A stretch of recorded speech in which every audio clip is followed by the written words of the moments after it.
And we are live. I am now Facebook live streaming for the first time ever um, from Second Life directly into Facebook. And we are at the opening moment of Erika Steeves' first art show. And this art show features blackout poetry and collage pieces. So we are on Odyssey in Second Life, and the artist is here, and we are slowly having people come by to have a look. So there has been lots of great feedback on this show already, because of course when you put something up in Second Life, as soon as you put up the link, there's people who drop by right away. So we are in the gallery in Odyssey, which is an artist sim in Second Life that is approaching 20 years old. 2025, Odyssey is going to be 20. And we've got an awful lot of stuff happening here on this sim. And very excited now to have yet another opening. And this beautiful avatar here is a representation of the artist, Erika Steeves. And here we are. We're live, Erika. We're broadcasting to the world. How exciting. Hi, everyone. Yes, and it's really great to have and to sort of have the honor of presenting your very first art show. How does it feel? How are you doing? Well, it's pretty surreal actually, but I'm super excited. I had no idea that this was in the works this year, that I would actually be presenting any of my art. So I'm thrilled that we made it happen. Yes, me too. And Erika and I work in different capacities, but through our just our regular meetings and stuff, I was learning all about these processes, these creation processes for making visual artworks that Erika's been exploring. In my secret life, I also love to explore different media in the visual realm. And so these are so, I haven't really been that familiar with blackout poetry. I certainly knew what it was, but it's just been really great to kind of discover your work, but also the form through working with these images. How did you get to that, to blackout poetry? I was really inspired by Austin Kleon, who is an artist who has a really amazing newsletter, and he does a lot of blackout poetry. With like newspapers, and so I thought, oh, that'd be really cool. So I started just doing them with art journals that I had, or any articles that I saw. I would just go and do blackout poetry, and then eventually with this art show, I decided it would be cool if I put backgrounds to them. So I feel like each of these pieces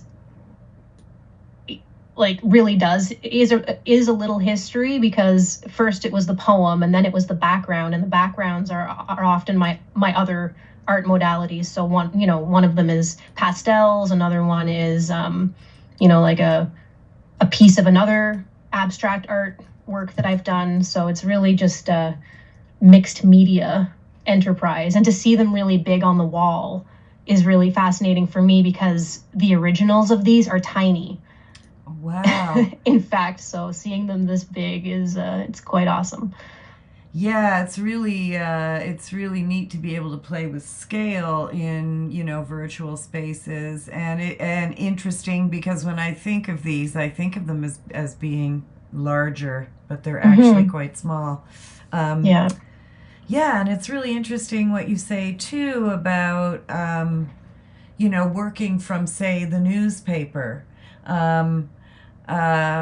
Because I guess if you're, say, working from a newspaper or a magazine, whether it be current or whether it be the past, that source material, it's really a way to really comment and make statements about what's going on in the present. Yeah.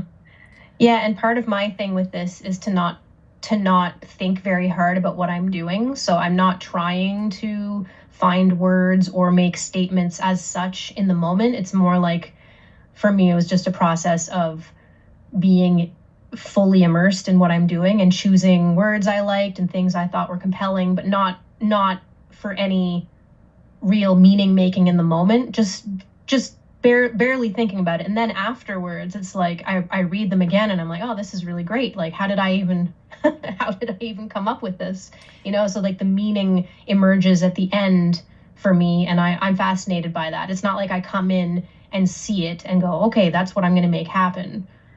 I just kind of play around and it emerges at the end. Fascinated by that. Yeah, and that is the kind of sort of magical, I think you've used the word alchemical too in like describing how this happens, but a lot of the creation process, a lot of artists will talk about how you write something and then you read it back a month later and you have no idea where it came from. And the same can be true with probably creating in any art forms, the same in music. um, so yeah, we really do go to a special magical kind of place when we're creating. And I do find it very interesting that you talk about how the meaning occurs later and over time. Um, and Yeah. Yeah, I feel like I would never have been able to make any of this if I was trying to. Like if I had an idea and I was trying to make something happen, it's more like I was able to do these pieces because it was so easy and so effortless and like 10 minutes, I'm not forcing anything to happen. I'm not, being precious about anything. And so when I look at these, I remember the moment I was in when I made them, because the poem in and of itself did not take me a long time. Like I could sit down and do it in, you know, an hour or less. And then the other stuff, like the backgrounds and manipulating the images and putting filters on some of them, all of that happened over time. And so when I sit down and look, I can remember, oh yeah, remember when I made that collage, the center of the art world, like it'll bring me back. So that's why I liked the title Little Histories, because there's almost like an archaeological dig that goes through memories and through time, um, when I yes, see these pieces and they have a depth to them. yes, certainly that whole theme, or archaeological memory dig, that really resonates with me. But also, and in my own work, that's something that I have explored, that sort of area, that theme, that idea. Um, but yeah, you touch on something about the creative process here, where the creation process itself is uninhibited, really, because there's no expectation. It's very, I guess it sounds very organic, very tactile, very in the moment, and you're not Hmm. encumbered by expectations or outcomes. It's really just about being in that creative process, which is, you know, it's very cool that like your first art show would emerge from something like that kind of process. I think that's Yeah, pretty amazing. Um, yeah. And I think it did emerge out of my interest in meditation and mindfulness, because that's the whole point, is to be aware, just be aware of your consciousness, be aware of what's happening. And through these little, collages, and I would do them in the mornings as well for a while. So I would call them like my morning collage.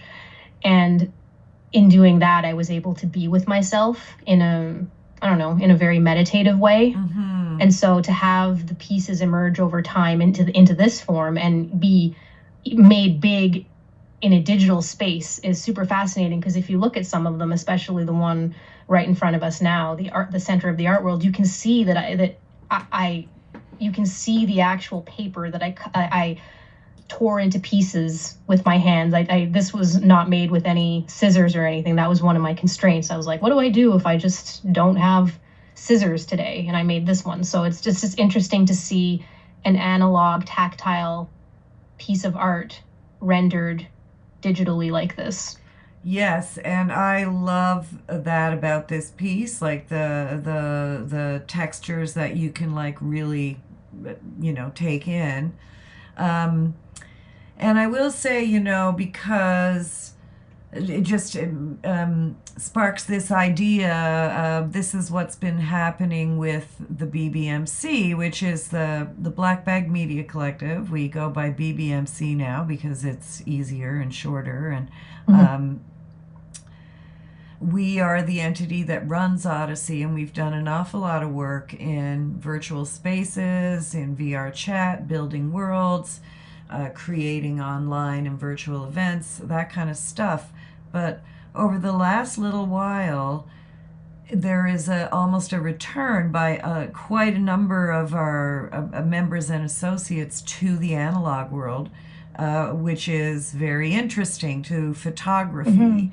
We have a photo exhibit just over on Exhibit B from one of the founders of the BBMC, Marcel Lavandier, back to live shows, recordings, live performance, and visual art. And it's kind of happening backwards, like we've come in and now we're falling out again, but then using the digital space as like an exhibition and meeting place. And just one second, because there is Chantel Harvey, who just did a little stream to one of her sites.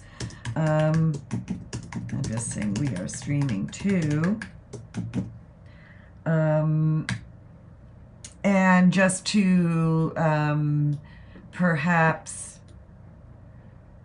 divert our attention for a minute to Chantel Harvey, just since she's here, and look, she's giving some feedback there, really digging the work as people have been who've been coming by.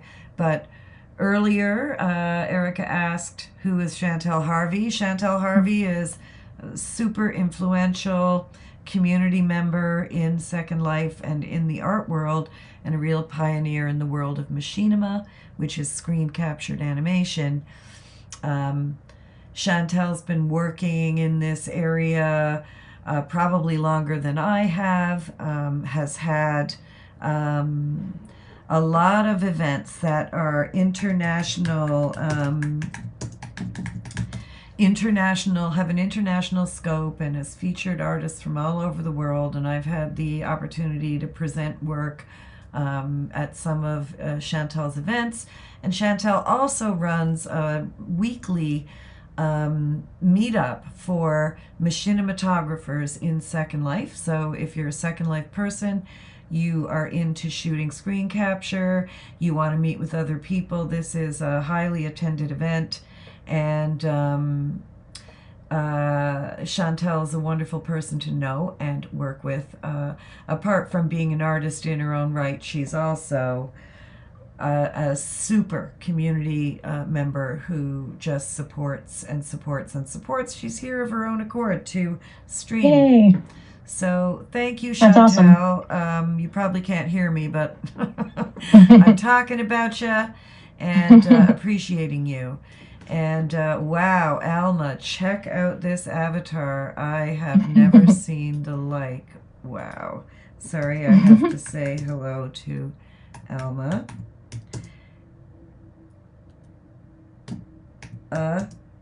Amazing avatar. So any sort of insights from, how this kind of started as one thing and then morphed into another thing? Yeah, well, it definitely started just as 10 minutes of creative time in the morning, where I would make collages and then sometimes make poems. And um, then it just turned into like, how can I present these? Given the opportunity to have an opening here, how can I present some of this artwork? And that's when I worked on making some of the backgrounds and finishing the pieces, so to speak, and just making decisions like how did I want it? How did I want it to be presented? So making them big, I was intrigued by that because they're so small. They're just in a little notebook, and so I just was like, oh, can we make them really big? And can we make some of the collages like cubes? Because there's no limits, right? There's no limits in Second Life what you can do. So why not take advantage of that? Yes, it is. It is like a really fun element of working in this kind of 3D space, and having access to building tools, which is one of Yeah. Second Life's real benefits. One of its sort of top characteristics is that you have the ability to build. Mm-hmm. So, And then another thing I'm just reminded of is one of the reasons I started doing this was just so that I would have some time in my day to be creative and to kind of get over my own perfectionism. And so that's why I wanted to not be thinking too hard about what I was doing. And I would just do one a day, some small thing and be done with it, as opposed to dwelling and perseverating over every little detail and wanting things to be perfect. It was more just a matter of what do I like today? What am I interested? What am I working with for these 15 minutes? And I think that helped me go a long way to just being able to show people any of this, you know? So yeah, that's wow. been a long time coming as a perfectionist.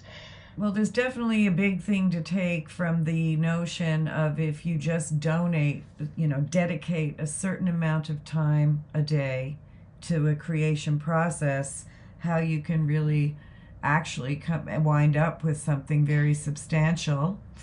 Um, Yeah, and I love accumulating. I love accumulating pieces. So I like if I'm writing or if I'm doing collage, I like looking through my journal or my notebook over time and seeing the things add up. And like you were saying, forgetting all about stuff and be like, "Oh yeah, I totally forgot I did that. I love this one," or this one isn't so great, but I still love it, you yeah, know? yeah. So and you can't accumulate things if you don't set out to, you know, have creative time built into your life. Yes. So, and I think, whether we're identifying as artists or not, that, that is something that, there's some real wisdom there around making Mm, the time in your life for for yeah, something in the creative realm. yeah. Um, but also, yeah, how you can accumulate something substantial. I also really related to your perfectionism comment. Yeah. So, like as an antidote to perfectionism or a counterbalance, or a way to just not have to think about that. It's like almost a rest for your mind. Yeah, Yeah, exactly. because it is a bit of a burden sometimes when we're that Yeah, focused on when we get that focused on, say, outcomes, um, or getting exactly. everything absolutely right.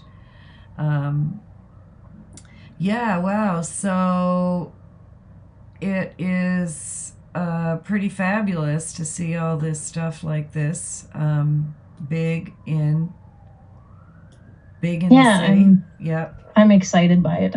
Yay. That's awesome. Yeah, and I hope it's at least somewhat interesting to other people, but not necessary for me to enjoy myself. Yeah, there you go. Well, that's a big thing, right? It's I had a friend who used to say, "I don't do this for you, I do it for me." And I mean Yeah. that really is what it's all about. That's what we have to be doing it for.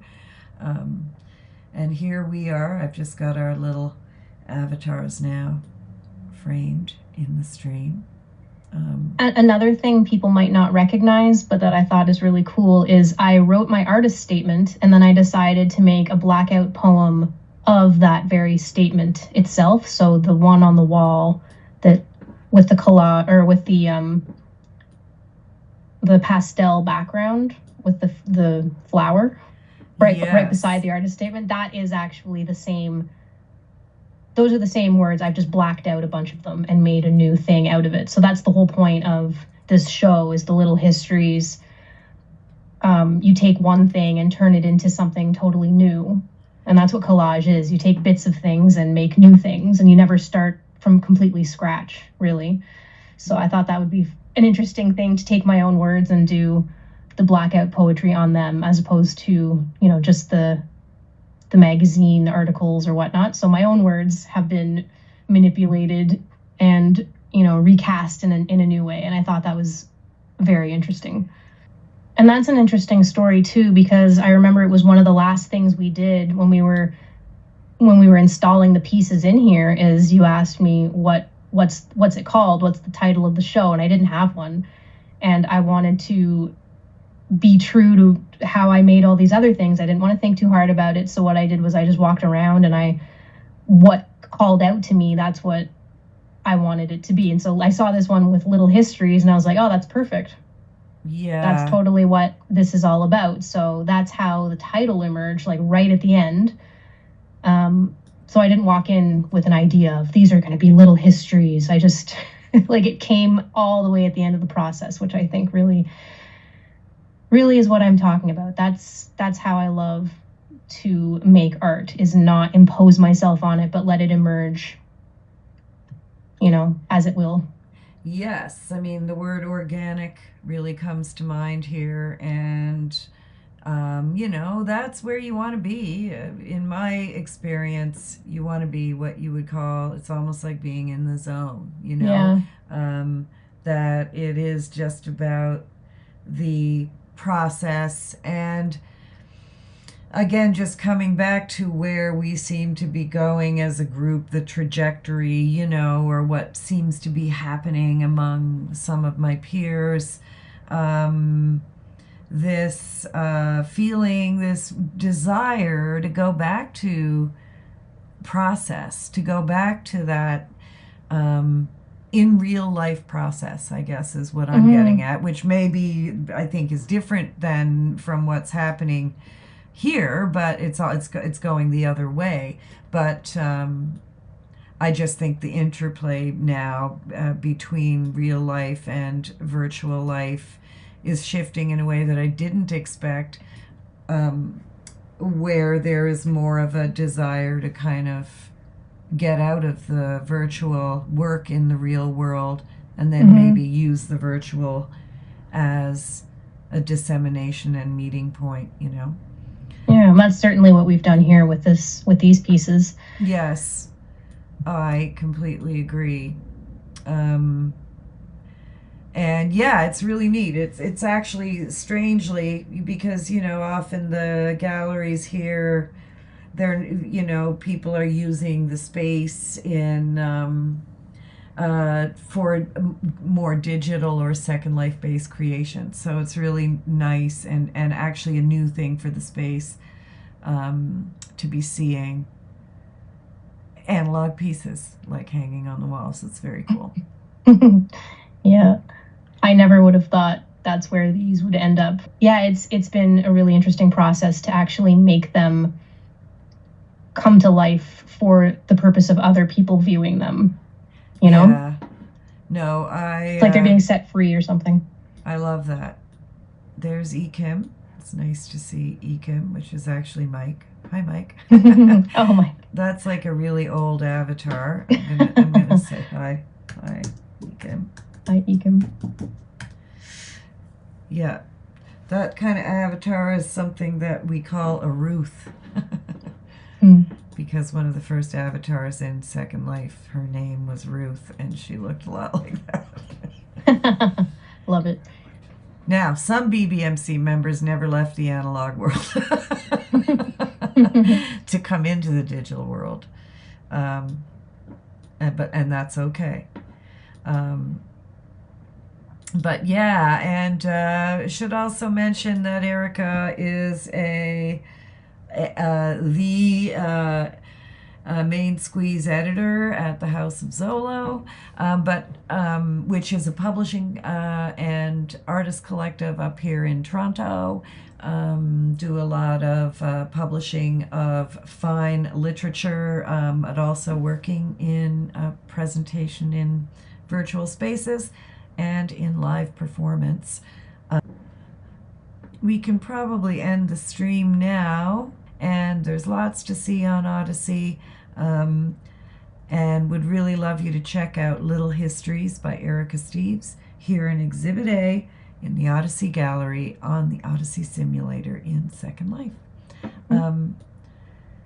Thanks so much for being here, Erika, and being present. And thank you so much. Yeah, it's congratulations. It's a great show, and it's going to be up in the gallery for a couple of months. So if you can't come by this afternoon, please drop by anytime over the next couple of months and check out this great work.